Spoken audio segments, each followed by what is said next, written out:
Hello, guys. So, we are back with our third episode of Why Not Rev. And today, we are not going to talk about exactly R15 or its modifications because in our last two podcast episodes, we have spoken a lot about the same topic over and over again, right? So, today, we are going to talk about something very serious, especially we are going to have a more like a debate kind of thing because right before starting this podcast, we had a small talk. I had a small talk with Shukolpo regarding a particular thing, and it kind of sparked an argument. So we'll just continue with that, and I'll let Shukolpo do the talking to begin with. So Shukolpo, tell me. Okay, so let's jump directly onto the bandwagon. Great.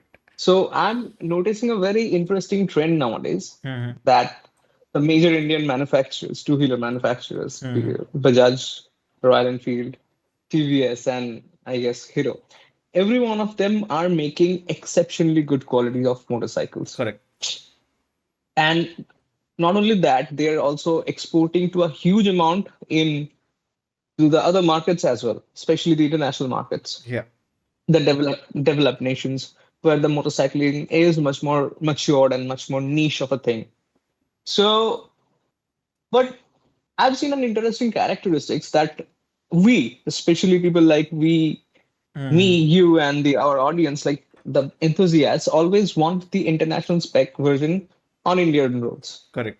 Maybe a lot of the times, maybe that the tires the manufacturers are providing maybe a bit cheaper or bad in quality compared to the international variant, or maybe the suspension has been tuned in a much more softer way.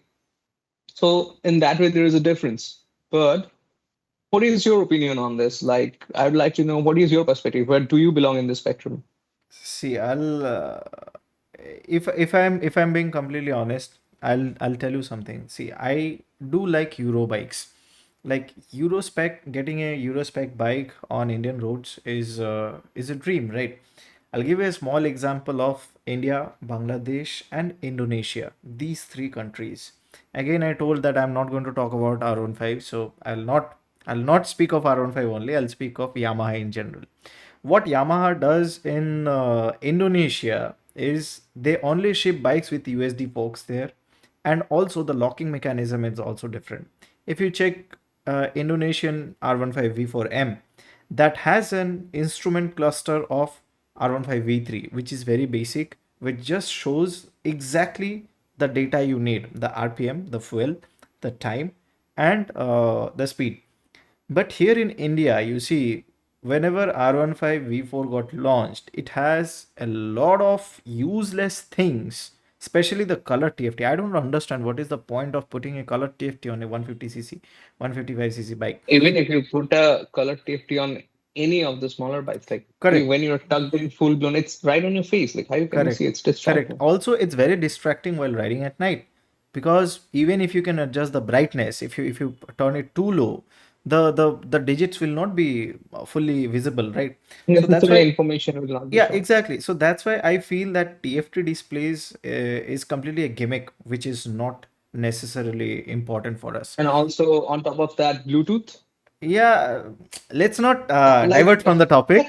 What my point here is, see, Yamaha makes great bikes, but the thing is, for Indian customers, they cater the they don't needs. even sell the higher Yeah, CC bikes. they cater the needs in a different way, and in international markets, they cater the needs in a different way. Same Correct. thing happened. Correct. Same thing happened with another brand, which is BMW. I'll tell you the cheapest bike of BMW right now in the market are three models: G310R, G310RR, and GS310. So these And three bikes.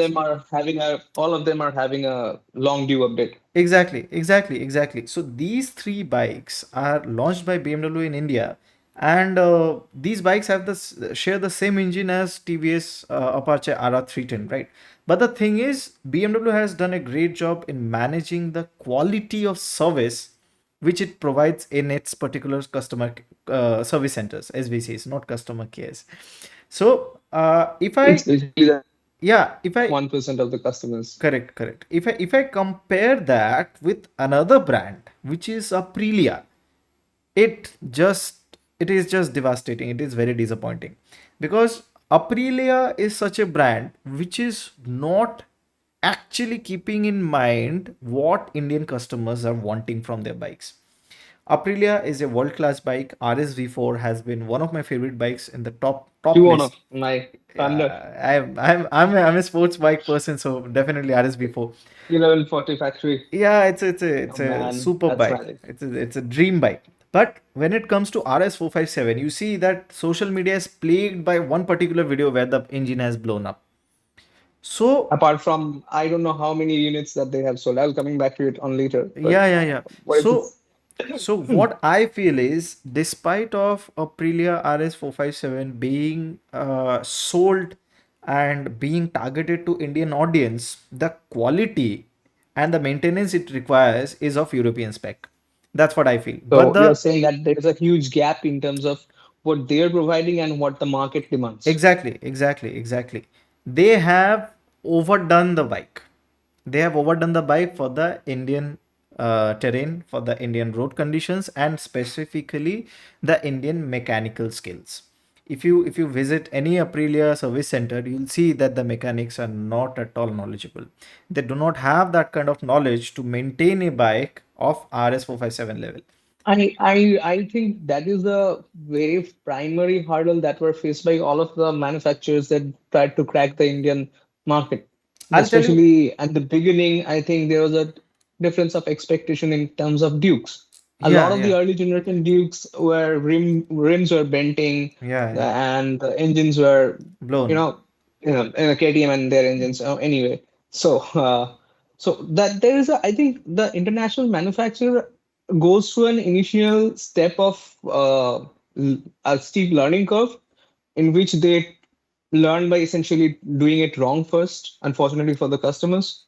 So I think Aprilia is at that stage in India. I completely disagree with this because you see, if you say that the learning curve is very steep, then why would you even launch that bike in India? For example, if I tell you about what Kawasaki is doing, see there is one beautiful bike by Kawasaki, that is ZX25R. That bike is not being launched in India because no one has the skill to maintain that bike. Even if you take ZX10R or C900 or Ninja 1000, for example, which are being sold in India right now, do you think they get properly maintained? Because there are so many super bikers in my Instagram follow list, and I have never seen most of them visiting the Kawasaki service center. What they do, they hire a professional who visit their place and then they service. I do not know what is the legitimacy of that person who is servicing the bike. Same goes for BMW S1000RR, same goes for Ducati You have to take Panigales. them essentially, you take them essentially at the face value. And Exactly. or if you're living in a Correct. metro city like Mumbai or Bangalore, maybe then you might have a good set of mechanics who are reliable and well known. No, Other no, than no. that, in a second tier city or even for that matter, Kolkata, I don't think there are many people. I'm sure there are, but that's a huge problem faced by one of the most premium customers of India. A Exactly. person who is spending almost 14 lakh rupees, that's almost $15,000 in terms of dollars. Yeah. So that amount of money on a super bike in Indian road conditions, I think they deserve better, simply. Exactly. And most of this private service dealers are tuners. They claim themselves to be as tuners. They tune your engine, they do this, they do that. I'll tell you And doing so, you avoid the warranty. I'll tell you what. I'll tell you what. I have never seen one particular Indian tuner showing their run on dynos. I have never seen testing on dynos. I have never seen the They will actual tell data us sheet which it is required. increased. You see, Yeah, so many the top people, curve has to be there. exactly, so The many top curve, people, how it changes. correct. Yeah. So many people are going to hate this podcast just because of this topic because I asked for the spec sheet. Now, people might Mhm. argue, why do you need even a spec sheet if you can just twist the throttle and feel the difference? Few days back, I could have done that by myself if I had to I'll tell learn you, by I'll give trial you a and error. live example. I'll give you a live example. Few days back, I watched a particular coder from Kolkata who came into Siliguri, and he claims that he has tuned an Audi A3 to its maximum potential, like stage 2 tune. Ironically, I on buying have himself. listen to it, listen to the story. Oh my Ironically, God. I have a reel posted on my feed how I smoked that Audi A3 with my Volkswagen Jetta 2.0 TDI full stock. So what is the point of tuning? What is the point If of you tuning? cannot use that power, or Exactly. even that power is there or not. That's the first question in our That scenario, power is there judging or by your not. experience. That power is there or not. Where is the proof? I need the proof, man. You can show any number on the machine, but when the wheel spins, when the dyno runs, that data is missing all over India. The machine gives you a torque curve, as much as I know. And Exactly. there, with respect to time, I'm a science guy anyway. Hmm. So there you can see the torque curve. Essentially, Correct. if you're nerd about it, if you're very keen on learning on it, you can go online and watch it. Correct. Especially, I would encourage my audience to do that. But it will actually let you know, you'll be actually informed in knowing that how and why your bike's performance been changing. Are you chasing that top speed, or you're just chasing a 0 to 60 number? Which Correct. one is much more essential for you? Maybe you are not at a track, like a regional track where you have been to recently in Hmm. Guwahati, or even the MMRT. There you might need a tune which is much more suitable for a faster 0 to 60 Exactly. times. Exactly. But at a track like BIC or any F1 circuit, grade 1 circuit, you need to have the top end power, what I feel like. But if you do not know what you're tinkering with and what is going to be the end result, then what's the Correct. purpose of doing it? So that is the point. Like that's what I feel. Like people, mostly the consumers, they have the money to buy the bike, but they do not have the time to research on it. They don't. They themselves do not even know that what they want from the bike. I think a lot of this crowd, and this crowd will probably going to hate me for saying this aloud, that I don't believe that a lot of the first time superbike purchasers in India, Mm-hmm. or the first owners of superbikes in India, are enthusiasts in a re- I'm not saying that they'll have to ride like a squid on the road, but Correct. a lot of them, I'm pretty sure at least majority of them are very knowledgeable. But there is a significant amount of people, for example, 25% of the people are just buying these expensive machines for the look at it, for the look of Yeah. it. Yeah. And the It will attention. be a showpiece And the in their attention. garage. Yes. And the attention. Correct. They will just go to a quiet place and rev the shit out of it without any purpose. I mean, what is the point if you are revving your engine to its, until the crankshafts are coming Yeah. out loose? Yeah. Yeah. A Yeah. lot of Correct. this, a lot of the time that the coming back onto the topic, I'm over here, that a lot of the time the foreign manufacturers face a lot of hurdles when they try to make or assemble their products in India. Mm-hmm. For example, in each generation of KTMs Mm-hmm. in the last, for example, 10 years, the first generation was the one to not go for. Exactly. Because what typically happens is that as a manufacturer, no, not necessarily it has to be Bajaj, it can be XYZ, anyone, Mm-hmm. that they have to standardize things, they have to learn a bit or two, that how things are responding and how what they are making is how actually is behaving on the road. Correct. That data is crucial to them, and unfortunately the first set of buyers become the guinea pigs on this. Mm-hmm. And I think that the same combination is playing out over here in case of the Aprilia RS457. And Correct. also, it happened to the last generation Duke when it came out. The first 100, first 10,000 units that were sold are probably had some minor glitches. And, Yeah. Yeah. Yeah. in this day and age, it takes no time to get viral. I think the same thing is happening to Aprilia, but what Aprilia's Achilles heel is actually that they do not have a prior experience of dealing with a huge amount of premium customers in India. Exactly. They do not know what the premium customers expect. I would argue, even as a Triumph owner right now, I would argue that maybe the skills that are necessary to service my bikes are there, but the Mm-hmm. customer service experience has to be better. And this is goes especially for Aprilia, who has just sold maybe a small set of scooters in India for so far, and especially Piaggio India. Apart Correct. from selling autos, when they are targeting the premium customers, I think they should level up their game. Exactly, that's my point. Like a company who has no prior experience of selling bikes and they have just launched a 5 lakh rupees mid-range bike with a 457cc engine. It's not a child's play, right?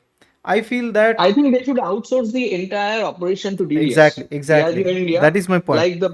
like the way KTM and Triumph does. Hmm. I would not say that Bajaj service quality in terms of their knowledge of the mechanics are good, but the service experience for the customers, it has to improve. Yeah, If you're going for that person who buys a, maybe not everyone's going to buy the Scrambler 400 or correct, Speed 400s.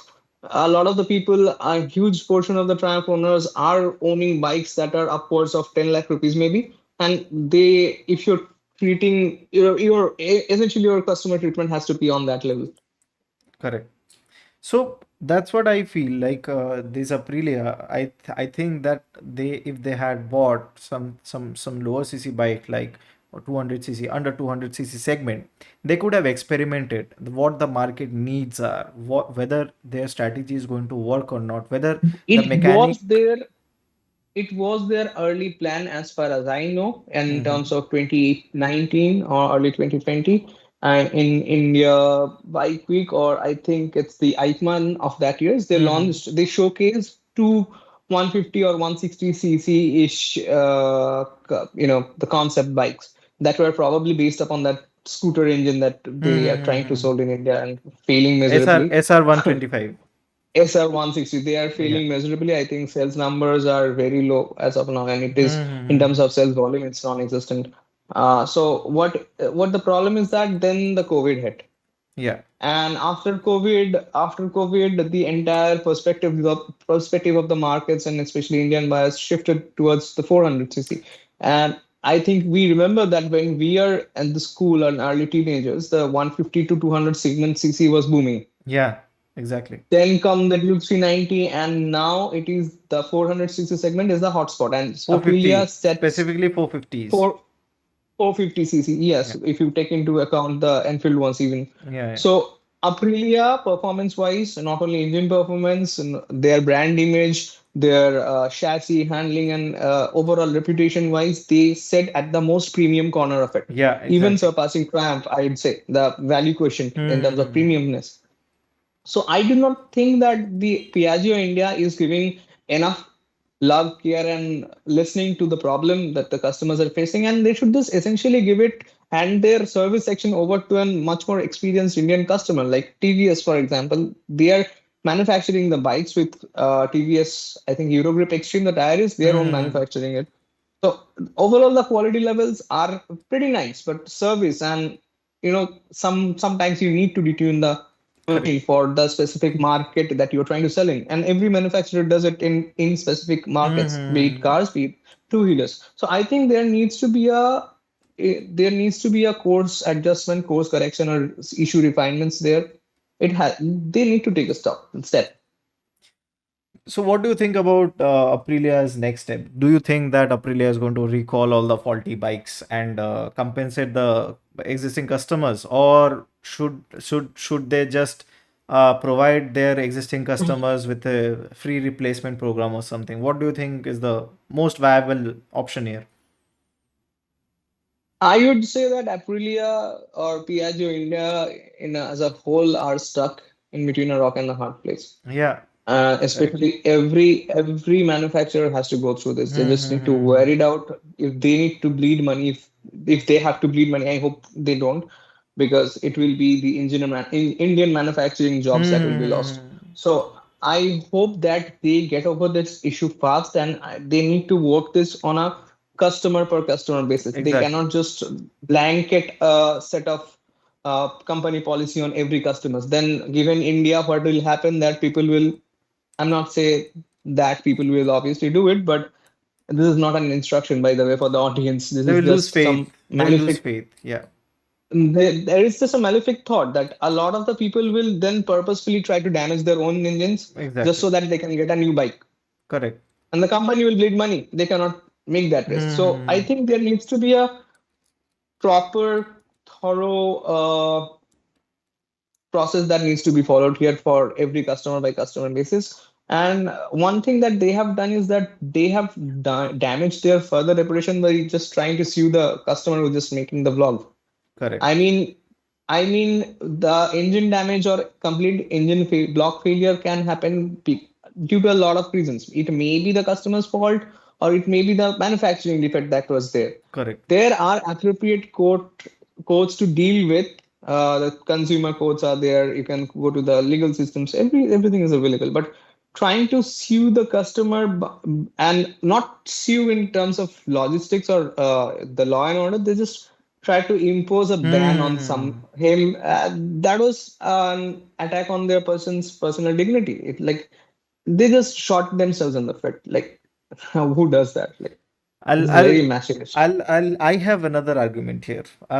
Sometimes I feel even Aprilia as a brand, like you I think told. just to make a little connotation here that Hmm. I think Aprilia as a brand, we especially riders like me and you, we love them. Hmm. We I do. are a lot. I have immense respect for their products. So I think whatever we're doing at the end of the day, we just want to see them successful and maybe own a few more bikes from them. Exactly. Continue. No, what I was telling, what I was just going to ask is, if you look at the history, see, there is a famous saying that in order to know the future, you have to look at the past, right? When Duke 390 first got launched, there were numerous numbers of accidents, there were numerous numbers of mishandlings, Correct. which was happening. What do you feel that the people or the audience who have bought the bike RS457 are not suitable at all to handle that bike? Because I personally feel, just let me finish. I personally feel that people who have bought RS457, near about 80% of them are not even eligible to ride that kind of bike. What they're doing is they're getting that bike for social media attention, they're making some reels, they're doing that, they're doing that, even not letting the engine braking period happen, and before Correct. that they're revving the Correct. nuts out of it. People are saying on a brand new bike that the rev band is so high that the limiter does not come. I say, how in a sane mind a person who has bought a new bike, they're not even letting the brake, they're not even letting the time, giving the bike the time to brake the engine. So what they're doing is breaking the engine itself, instead of Nice instead words of of play. Nice words instead of of play. instead of giving the break-in period, they're breaking the engine Yeah. itself. So I feel there is a lack of skill and lack of understanding of the customers as well. That is why this is happening, because I think that partly stems from an expectations that the Japanese maybe helped us build. By initially, Indian yeah, markets were dominated by Japanese or the Japanese sourced technology, that's Kawasaki, correct. LML, or if you go to the Hero Honda, that kind of partnerships, and Yeah. Japanese built everything that they build to such a degree or such a high level that it Hmm. is very hard to essentially damage that Exactly. engine. Like if you do not, if you like one time I can remember that we are on a Sunday evening ride probably to Korsiong. We actually stopped our ride to click a photo of a Corolla Altis that was broken down and its hoods were popped open. Like it was that crazy, and all of the Japanese companies have that kind of reputation, and Correct. we inherently sometimes we associated that mindset that we could not grow out of it. A lot of the Euro manufacturers or even a lot of the Indian manufacturers do not build their machines to that tenacity. I'm not saying where it is your maybe 790cc single cylinder engine has to have a bent camshaft, but Hmm. we as an audience lack that awareness that maybe Correct. whatever we're trying to do with it, maybe it's not built for it. That's what. See, I rev my R15 all day long. Literally, like if you see all my videos, I'm shifting exactly at 10,500 RPM, sometimes 11,500 RPM, and nothing happens to my bike. If I get a RS 457, I am just not going to do that, because I know No that's not point. built for that. That's not built Point. for that. So I feel that Indian audience also need to understand what are the limitations of a particular bike. You should not treat every bike like Yamaha. Any machine. Yeah. Any machine. A lot of the people are just putting up their childs through the sunroof. I mean, that's not built for it. Like there are specific uh, car seats that has to be tied down through seat belts in every civilized nation. But in India, unfortunately, the law states that you should put maybe 150 rupees helmet on your head, and that much is enough to cover your head. Whereas child seats are apparently not necessary. So I'll weird. I have no comments to make on this because most of the viewers who are watching this mostly would have done this once at least in his lifetime Says, to please get do the not do it. It is yeah. extremely dangerous. They Don't can get get offended, decapitated. don't get offended, but this is absolutely stupid to stick your head out of the sunroof. It's not meant for that purpose. It's absolutely Even if not it's meant for meant that for purpose. that purpose, would you, even if it is meant for that purpose, but what will happen that in given our Indian unpredictable road conditions, a baby or Correct. a dog comes out of your driveway, somebody's driveway, right onto your path, and Hmm. you have to break that point. You cannot just hit Yeah. and run. What will happen to your baby? It will just flung out of the Yeah, yeah. sunroof. Yeah, yeah. They will be right in And a lot front of of your people wheels. died in, yeah, and a lot of the people died probably because of this last year in Dehradun. Yeah, yeah, exactly. That they could have been saved if they were inside. Possibly, Yeah, possibly. that's what. So that's all I about think it. there is a general lack of knowledge that is amongst customers. Also, there has to be a licensing system like the European licensing That system, cannot be A2, that, A3 bro. stage. That is I not think going to happen in I India. think as It a just let's I not talk think about this. This I is think as a country we have asked too much where we fail to lay the concretes on roads properly or educate people not to walk in the middle of an highway I'll tell where you, cars are coming it's at 150. So I think it's a bit too much that I'm asking from our it's not going to infrastructure at this happen. moment. It's not going to happen. Ask me why. People, the because the sales volume will drop drastically and none of the companies No, will allow it. nothing. I'll tell you why. Because if you want to get a license made today, you send me 5,500 rupees, I'll give you a license tonight itself. Without any test, without any appearance, nothing. Your money will speak. You don't have to. You just have to pay the I'm money. just telling, this is what happens. I have seen this Exactly, it live happens. in front of my eyes. I am the eyewitness of it. So how can you And even it is think? very scary to say that it is very scary to realize that we maybe share the same road with this kind of people. And the shocking fact is, if I ever tell you, you'll be scared to go on highways because 80% of the truck drivers, they do not have a vision more than 10 feet. Yeah. They do not have a vision more than 10 feet. So how do you even expect that you are safe on the highway? How do you expect that the, the truck which is right behind you, that is not going to squish you? Do you know what is the It's solution? very likely. Do you know what is the solution? Make everything autonomous. No, ride above the speed limit. Then only you'll be safe. Oh, there was a speed limit. I didn't So realize. sometimes riding slow gets you killed.